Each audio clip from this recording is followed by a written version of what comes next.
7.6a, Prisms and Cylinders. Mr. Brightsky plans to reshingle the sides and roof of his house shown to the right. Sketch the faces of the prism that represent the walls and the roof of the house. We're not going to deal with the floor. So I'm going to sketch them kind of near where they live. So the first face that I notice here is a pentagon. The pentagon is not a regular pentagon, so that's something to note. So I'm going to draw it just right here. I know that that length is 30. That length is 18. And this length is 8. The second face that I see are these short rectangular faces. So I'm going to draw that over here. Oh, and there's 2 of these. And there's also 2 of these. So I know this long length is 40, and then this length matches this length, so that height is going to be 8. Now the last piece are going to be these 2 roof pieces, and I'm going to draw it kind of up here. Now I know this length on the bottom is the same as the length of the house, so I know that's 40. But we're going to have to do a tiny bit of calculation to get that side length that goes along this side right here. So the trick to this one is to draw in a triangle right here. Hopefully you can see that okay. It's a right triangle. And I can even draw it off to the side here. It's going to not be to scale. But I'm looking for this length right here because that length is going to match this length. Again, not drawn to scale, but this length is our X along the side of the roof. Now taking a look at this house, I know that this 18 is coming straight down the middle. So I know half of 30 is going to give me this bottom length of 15 because it's half of 30. Now this length, the whole length is 18, and there's a height here of 8. So that means that this missing height length is going to be 10. And that allows us to do Pythagorean Theorem to figure out this missing piece of X. I'm just going to do it right on top of the roof here. So we've got 10 squared plus 15 squared equals X squared.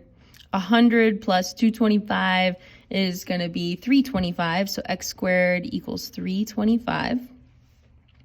And then the square root of 325, the biggest perfect square is going to be 25 and 13. So X is going to be 5 root 13. So that means that this length is going to be 5 root 13. And there's 2 of these as well, times 2. So that's this one. Sketch the faces of the prism that represent the walls and the roof of the house. Now, 1 bundle of siding covers 25 feet squared, and 1 bundle of roofing covers 40 feet squared. Estimate how many bundles of each set you will need to complete the job. So we're going to split this into working with siding and roofing. So siding is going to be the 2 pentagons and the 2 long rectangles, because those are siding pieces. And then the roofing is going to be the 2 rectangular faces for your roof. So let's separate it. So we're going to do siding, and then we'll do roofing. I'll just do my siding over here for now. So for our siding, we've got 2 pentagons and 2 rectangles. Let's write it out in words. So if we want, this is going to be a surface area problem. So I'm going to do the surface area. And then there's a trick to this one. So this is not a regular pentagon. So we cannot use P times A over 2. That only works for regular pentagons. So this pentagon, the reason that they gave us this tall length, this height length here, is because you can split this figure into 2 trapezoids. So notice that that trapezoid has all the information that we need. It's got a base sub 1, a base sub 2, and I know its height of 15. So then I have enough information to work with the 2 trapezoids separately, but we're just going to make, so basically it's going to be times 4, because it's going to be 1, 2, 3, 4 on the back side. So it's going to be 4 trapezoids, 4 areas of trapezoids, and then plus 2 areas of rectangles, just in words. This is my plan. So 4 trapezoids and 2 rectangles. So then 4, and then how do we find the area of a trapezoid? It's going to be base sub 1 plus base sub 2 over 2 times height. And then plus 2 base times height. Then we can fill in the pieces that we know. 4 times base sub 1 plus base sub 2 is going to be 18 plus 8 over 2 times our height, which is 15. Whoops, I was going to write height again. That's a 15. Plus 2 times base times height, which is going to be 8 times 40. So now let's simplify. So that's going to be a 4 times 8 plus 18 over 2 is 13 times 15 plus 2 times 8 times 40. We're just simplifying down. 4 times 13 times 15 is 780. 2 times 8 times 40 is 640. 780 and 640 is 1420. Now the question was asking how much siding do we need to buy though? So the siding is 25 feet squared per bundle. So we just need to figure out how many 25s fit into 1420. So 1420 divided by 25 is 56.8. But you can't buy a 0.8 of a bundle, so we need to buy 57 bundles. Got to round up. So then let's do the roofing. So we want the surface area of 2 rectangles. And then that's going to be 2 times base times height. And that's going to be 2 times 40 times 5 root 13. 2 times 40 times 5 is 400 root 13. And then if you type that into your calculator, 400 times the square root of 13, that's approximately 1,442.2. And we know that the roofing covers 40 feet squared, so we're going to figure out how many 40 feet squareds fit into this. So 1,442.2 divided by 40 is approximately 36.055. And then we can't buy a 0.55 bundle, so we round up, so we need 37 bundles.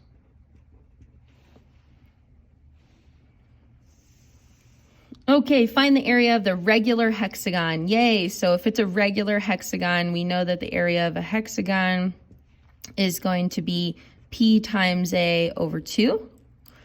Perimeter, which means we're going to need this length right here for our regular triangle to get our perimeter, and then 10 is going to be our apothem.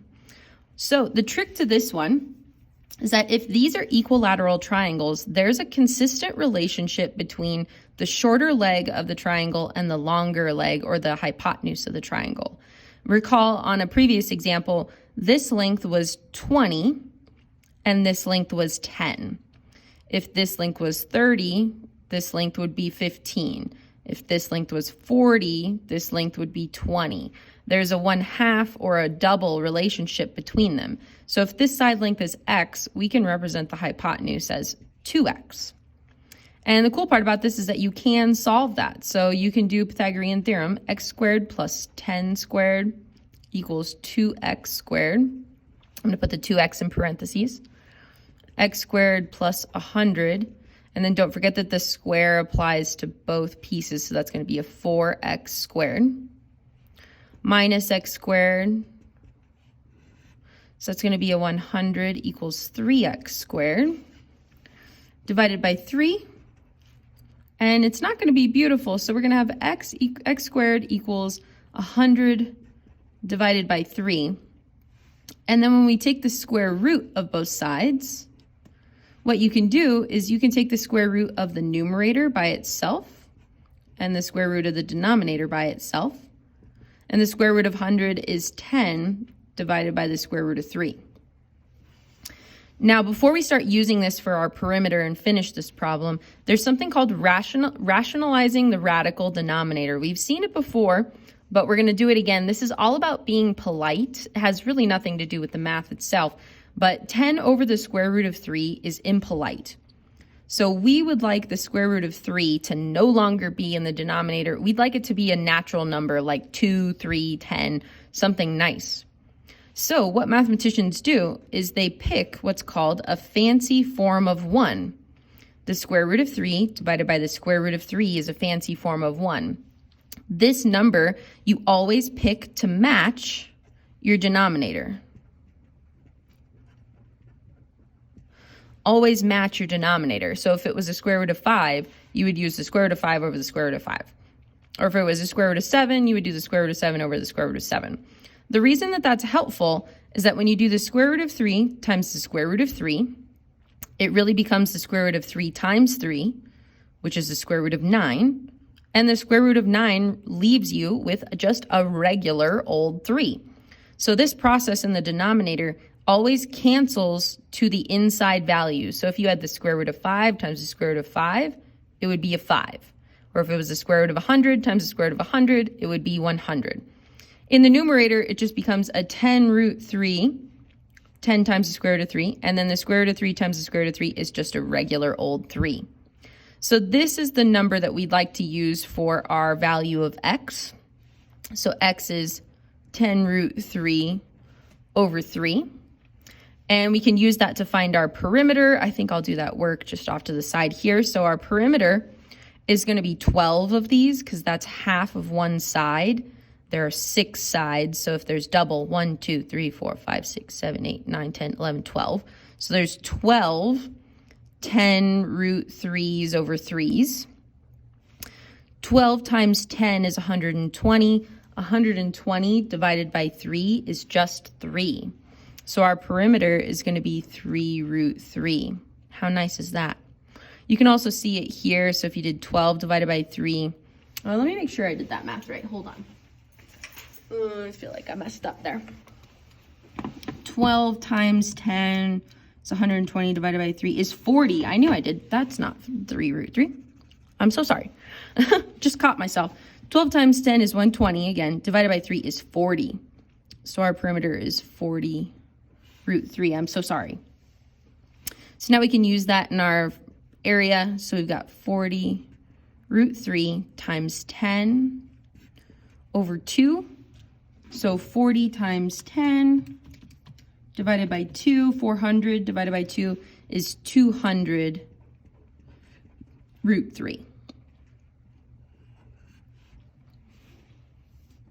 Okay, let's talk prisms and cylinders.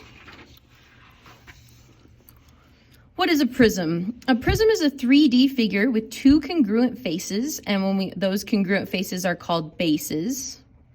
And we talk about it with a big B, the base, instead of a little b.